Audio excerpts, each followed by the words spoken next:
What is going on, guys? My name is Troy, and today we're making art. Recently, I've been watching a ton of videos on YouTube of different pieces of art made with epoxy resin.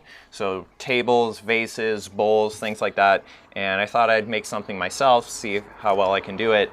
And today we're making coffee cup coasters. The game plan is to cut these in half so I have something a little bit thinner. I have the Dremel here, which I'm going to engrave some pretty cool designs into here. I want to do that kind of like wave look to it. Maybe you've seen like different tables or other pieces of art with that design. So I think I have this just the way I want it. I resized it a little bit. This is, I think, a 3-inch diameter now. But as you can see, there's that nice texture to it, all of those ridges, and I think that's going to look really good in the resin. So we're going to make a little mold out of just regular clear tape there, just wrap it around. And we're going to make the mold about this high up so that when it bubbles in the vacuum chamber, it's not going to flow over and get onto the metal of the chamber itself. I decided to move back inside to cast the resin. It got very windy outside and I didn't want any dust getting into the resin as I'm mixing it. And we're going to use the vacuum chamber inside here as well because you couldn't really hear me talk while we were outside. It's also getting a little bit darker out and I have the lights on in here, so that works out a little bit better for me.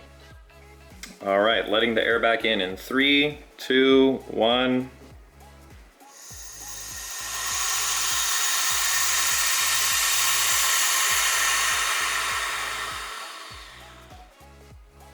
So a couple of days have passed now and the resin has fully cured.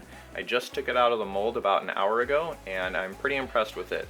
At first I wasn't too sure on how it's going to look with the texture that I wanted to get out of this, but the light reflects off of it really well. Some of the air bubbles that are very small on the surface have that great little sparkle to it, so I love the texture and the look of this piece. I think it's going to turn out really well. Change of plans once again. I noticed that the floral foam on here was not very well secured and it did not soak up as much resin as I would have liked. So as you can see, I've brushed it all away, so this is now nice and clean. It has a great texture to it and it does have a little bit of the green coloring left from the floral foam on here.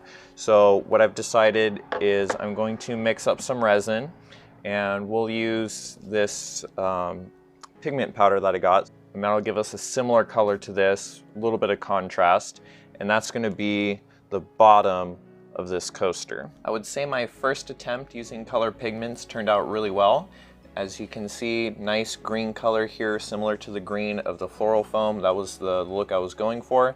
The top we still have to sand down to the right size, but you can see through the sides there a little sneak peek of how it's going to look, so I'm really excited for that.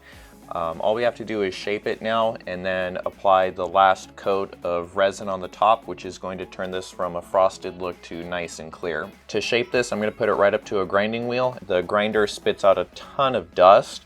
I don't want my camera to get dirty. I don't want dust on the lens. I'll have to do that off camera. All right, last thing we have to do is pour the resin right on top and hopefully it'll look really cool, turning nice and clear.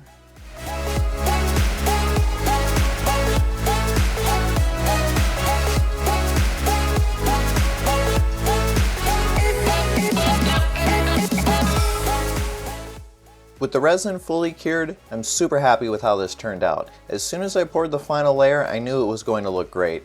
This will be a nice little coaster to have at the dinner table or at my desk. If you liked the video, hit the thumbs up button and let me know in the comments if videos like this resin casting artwork interest you. I have a pretty cool idea for my next project. Don't forget to subscribe, and I'll see you next time.